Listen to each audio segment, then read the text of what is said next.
Good morning, everyone. Happy Friday. Thanks for joining us at 7. I'm Tracey McCain. And I'm Caitlin Francis. You're watching Eyewitness News here on the Wax. We do appreciate that. Look at that sun shining so bright behind us. It's a spectacular start, but it is a little bit chilly, as it has been for several days now. Meteorologist Tyler Hughes here for a check on that first alert forecast. Tyler, everyone getting ready for the weekend, but we got to know how today is shaping up first. Good morning. Yeah, today's shaping up very nice. We say it's a spectacular start, and it looks gorgeous on the cameras from our heated studio. But it is a bit chilly this morning. But it's still really nice. Lots of sunshine around, so you'll need the sunglasses when you head out the door. You'll also need the sweatshirt and the jacket. We're talking temperatures in the 30s and 40s. So not too bad as far as the cold is concerned, but a bit below average for this time of year. Wow, wow, wow. Look at the sunshine in Old Saybrook this morning. This is something we love to see on a Friday morning. Blue skies and temperatures, as I mentioned, in the 30s and 40s right now. Still hanging out in the 20s. Salisbury hanging out in the 20s right now. Meriden too.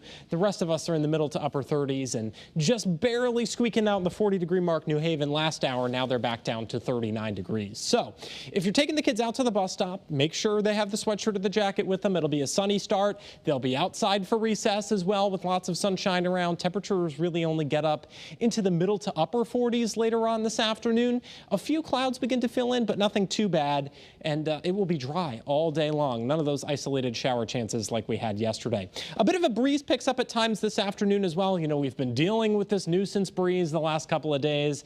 It's here this afternoon as well, so keep that in mind. 20 to 25 mile per hour wind gusts with the highest breeze along the shoreline out of the north and west. The next big thing in our first alert forecast is some rain chances that arrive late tomorrow night through early Sunday morning. Also a brief shot of some milder air. Hello 50s for Sunday morning. I'll have all those details coming up in our first alert forecast in just a few minutes. See you then. All right, let's get you an update here on the roads. We're following this breaking first alert here for you. In Torrington, we came on air at 4:30 with this. Route 4, that's Elm Street and Main Street, blocked off this morning because of a gas line break. Taylor Knight live on the scene, and we'll have a live report coming up in just minutes. Also in East Windsor, 91 southbound between exits 44 and 42. We've got the right lane blocked off because of some emergency road work after a crash that was reported about 11:30 last night. So expect some slowdowns through that area. If you ever see any emergency crews or emergency response vehicles on the side of the road, reminder, it is the law here in Connecticut to slow down and move over.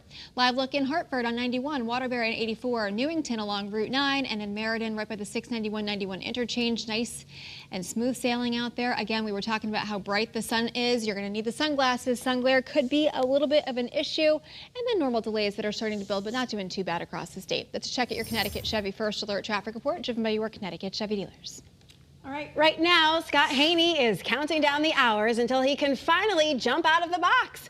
He has just 2 hours to go. Yeah, he's been inside the box in East Haven since yesterday morning at 9, all to raise money for the Chaz and AJ Toy Drive, which, by the way, is Friday, December 12th. Scott, you'll be there at Jordan's Furniture for that, but right now, look, sounds like some honking of horns out. At least the sun's out, right? Yes.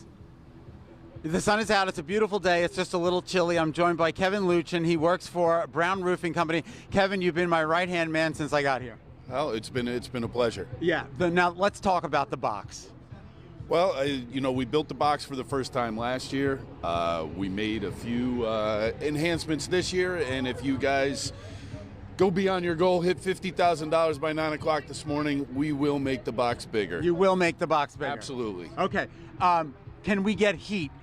We can do anything you want. Seriously. I'm saying this to the detriment without talking to the owner, Yeah, but and we've got a year to plan it out. And the owner of Brown Roofing is? Eddie Griffin. Eddie Griffin. He's such a nice guy. Great guy. You guys do so much for charities, and of course the Chaz and AJ Toy Drive is one of them. Why do you guys give so much back to the community? You know, I think it's just the way Eddie was brought up, and he's spread throughout the company a culture of giving back. We give away a free roof once a year. Hang on one second. How much is this? 50. What's your name?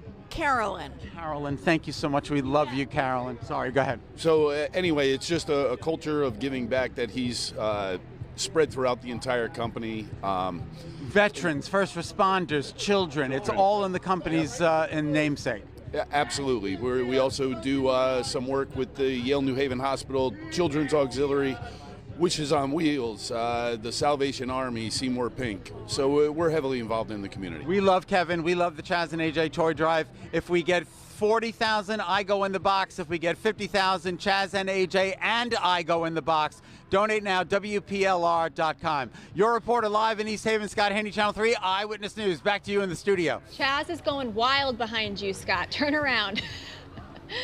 Yeah. I think the sleep deprivation has kicked in for sure. They're finally getting, yes, exactly. Yeah, all right, thanks, Scott. All right, new this morning, a proposal to increase affordable housing in our state is now headed to Governor Ned Lamont's desk.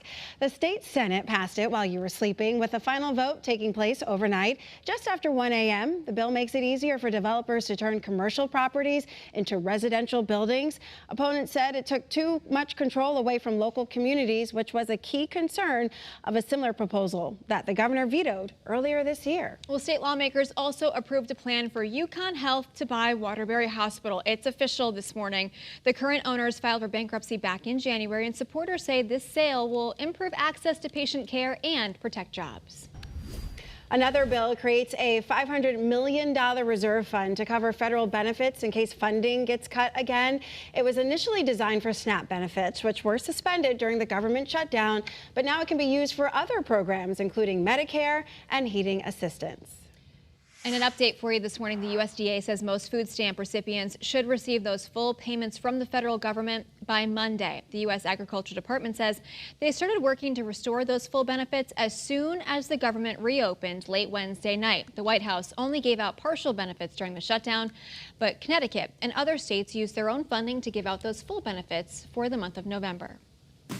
All right, approaching 7:08, let's get you back to that breaking traffic alert in Torrington we've been talking about all morning long. All right, a gas lane break causing problems. Your reporter Taylor Knight is live in Torrington with everything we know so far. Good morning.